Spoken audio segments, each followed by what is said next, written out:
Assalamualaikum warahmatullahi wabarakatuh. Perkenalkan, nama saya Alfira Nisa dengan NPM 2506030014. Di sini saya akan menjelaskan tentang anatomi, fisiologi, sistem reproduksi pada pria dan wanita.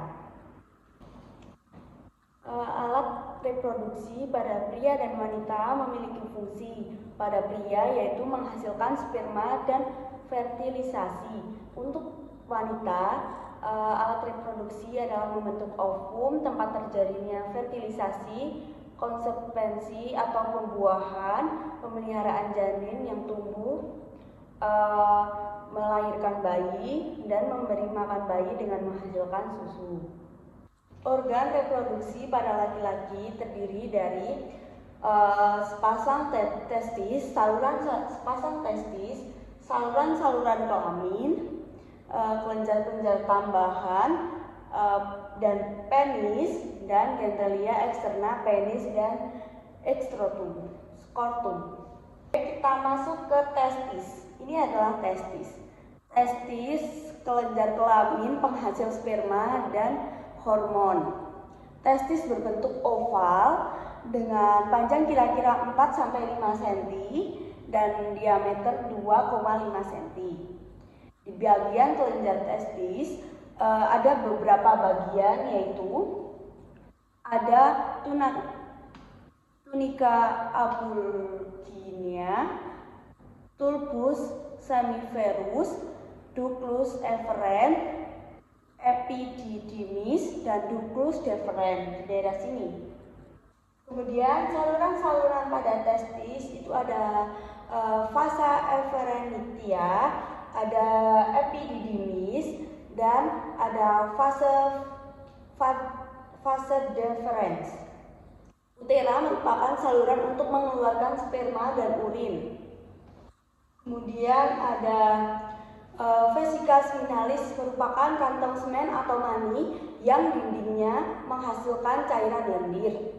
Kemudian semen atau mani adalah cairan yang terdiri dari sperma dan cairan yang dihasilkan oleh beberapa kelenjar. Dan ada kelenjar prostat. Kelenjar prostat menghasilkan cairan basah berwarna putih susu. Cairan ini berfungsi untuk menetralkan sifat asam yang ada pada saluran yang efferenta dan cairan pada vagina sehingga sperma dapat bergerak dengan aktif. Kelenjar ini membesar saat remaja dan mencapai ukuran maksimal saat usia 20 tahun. Kemudian penis. Penis merupakan alat kelamin luar yang berfungsi sebagai organ kopulasi. Terdiri dari 3 bagian, yaitu akar, badan, dan garis yang banyak mengandung ujung-ujung syaraf sensorik.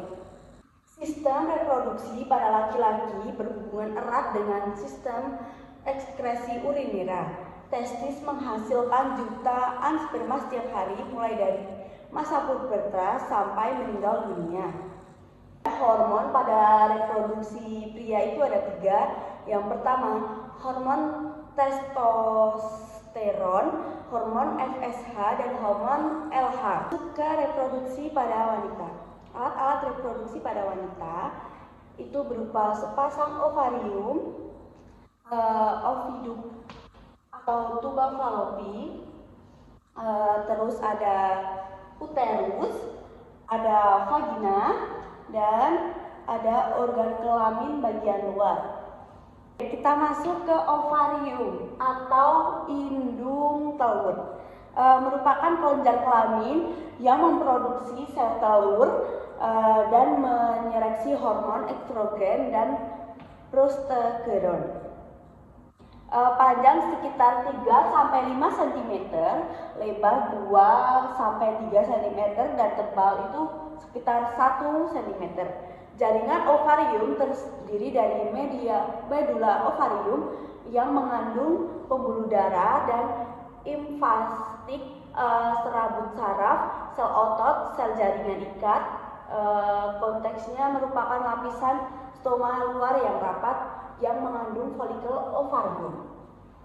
Kita masuk ke tuba fallopi atau saluran telur, berfungsi menyalurkan sel telur ke atau rahim dengan gerakan peristaltik dan dibantu oleh gerakan sila pada dindingnya.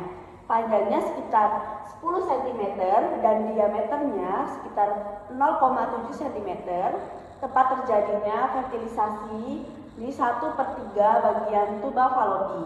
Tuba falopi itu terdiri dari infundulum dan terdapat fimbria, yaitu ampula dan isthmus, dan ada uterus. Uterus atau tempat berkembangnya embrio selama kehamilan. Volume uterus mampu mengembang hingga 500 kali. Ukuran saat tidak hamil, panjang sekitar 7 cm, lebar sekitar 5 cm, dan diameternya sekitar 2,3 cm. Bagian-bagian uterus itu ada dinding uterus, terus fundus atau bagian yang terletak di atas uterus, dan ada cervix atau leher bawah.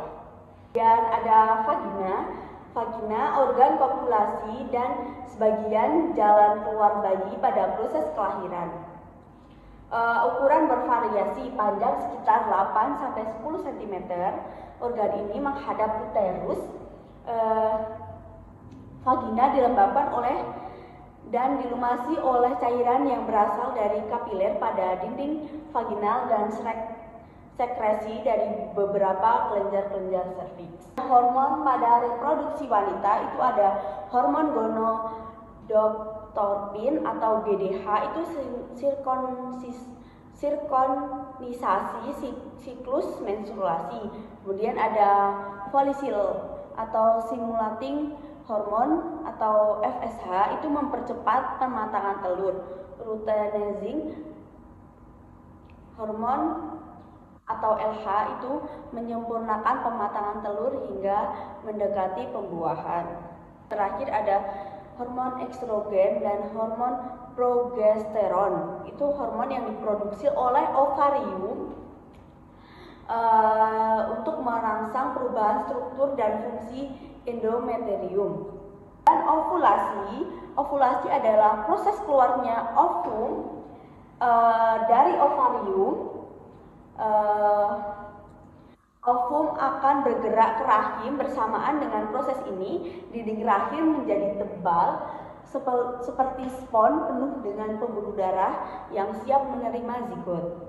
Tahap kehamilan. Setelah zigot terbentuk, zigot langsung membelah diri menjadi 2, 4, 8, 16 dan seterusnya. Dalam waktu bersamaan, dinding rahim menebal penuh dengan pembuluh darah siap menerima zigot. Zigot menempel pada dinding rahim untuk berkembang. Zigot berubah menjadi embrio. Kemudian di genitalia externa itu ada mons publicis, labia majora, labia minora, terus ada klitoris, ada vestibula, dan ada orificium utera dari sini, dan ada mulut vagina, dan ada perineum. Mons publicis adalah bantalan jaringan lemak dan kulit yang terletak di atas symphysis publicis. Kemudian ada labia majora.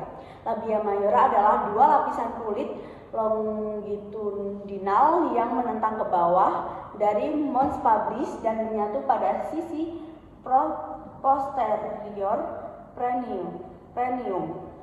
Kemudian ada labia minora atau lipatan kulit di antara labium majora, mengandung kelenjar sebase dan beberapa keringat. Kemudian ada klitoris.